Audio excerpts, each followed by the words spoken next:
Hai,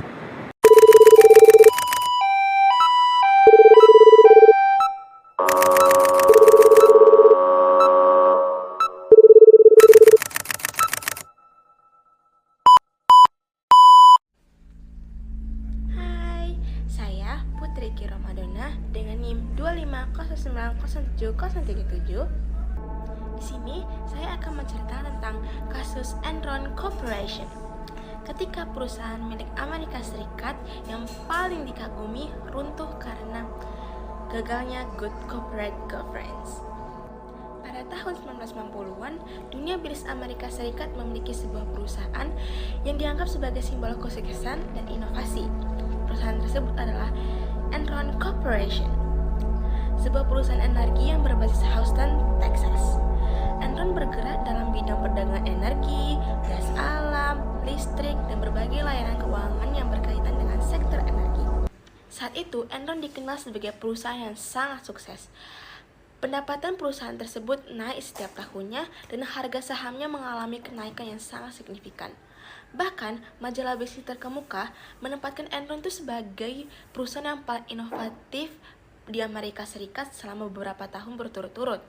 Banyak investor yang berlomba-lomba untuk membeli saham perusahaan tersebut karena percaya Enron memiliki masa depan yang sangat cerah.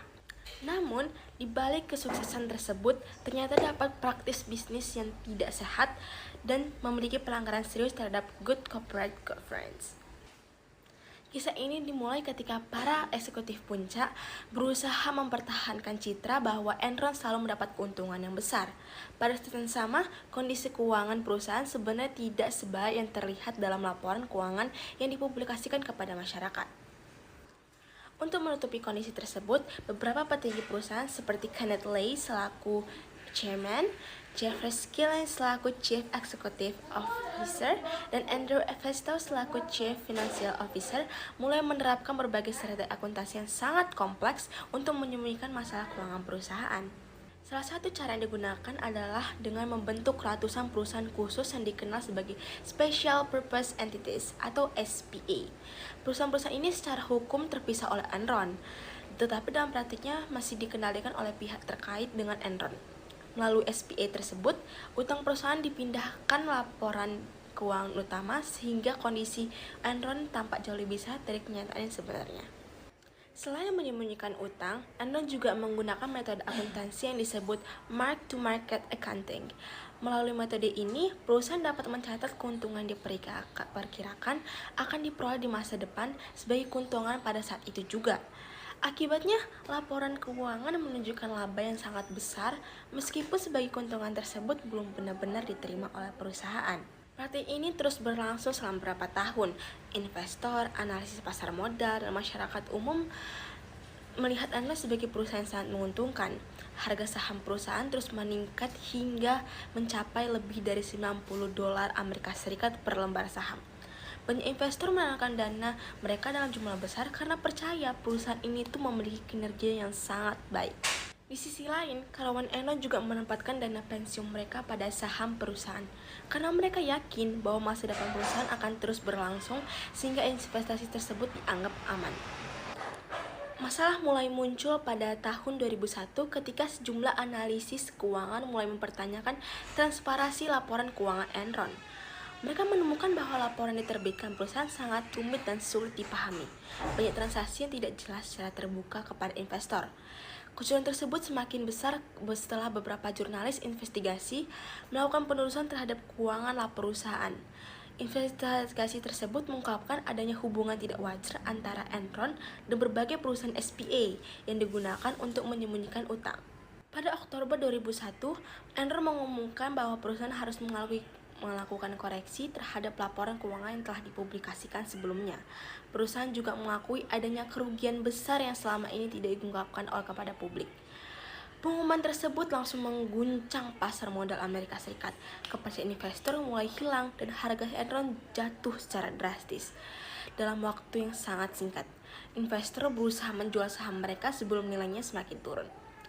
Situasi semakin memburuk ketika investigasi lebih lanjut menemukan bahwa praktik manipulasi laporan keuangan telah berlangsung selama bertahun-tahun. Tidak hanya manajemen perusahaan yang terlibat, tetapi auditor eksternal perusahaan yaitu Arthur Andersen juga dianggap gagal menjalankan fungsi pengawasan secara independen. Sebagai auditor independen, Arthur Andersen seharusnya memastikan bahwa laporan keuangan perusahaan disusun secara benar dan transparan. Namun dalam kasus ini, auditor dinilai tidak mampu mendeteksi atau bahkan mengabaikan penyimpangan yang terjadi. Konflik kepentingan muncul karena auditor memperoleh keuntungan yang besar dari jasa konsultasi yang diberikan kepada Enron. Pada bulan Desember 2001, Enron akhirnya mengajukan kebangkrutan. Peristiwa ini menjadi salah satu kebangkrutan terbesar dalam sejarah dunia bisnis Amerika Serikat pada saat itu.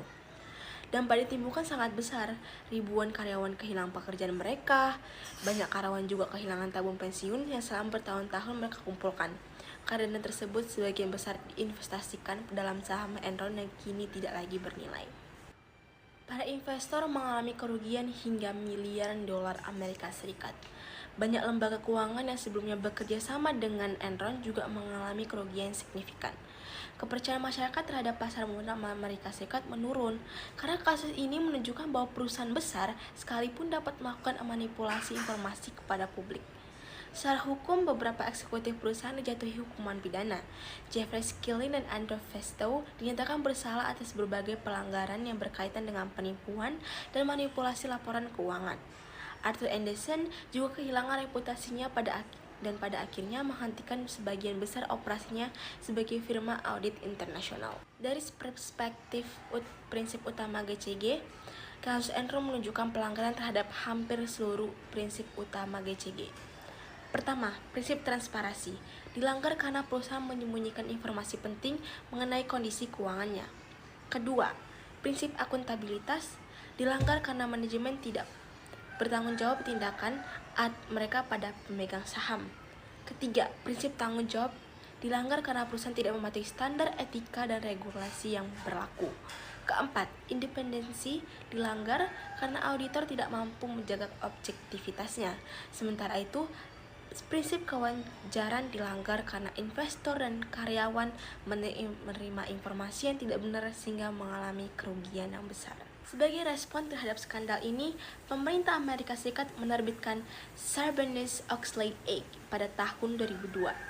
Undang-undang tersebut memperketat pengawasan terhadap perusahaan publik, meningkatkan tanggung jawab manajemen atas laporan keuangan, dan memperkuat independensi auditor agar kasus serupa tidak terulang kembali. Kasus Enron menjadi pelajaran penting bagi dunia bisnis internasional bahwa keberhasilan sebuah perusahaan tidak hanya ditentukan oleh besar keuntungan yang diperoleh, tapi juga oleh integritas, transparansi, dan penerapan good corporate governance yang konsisten.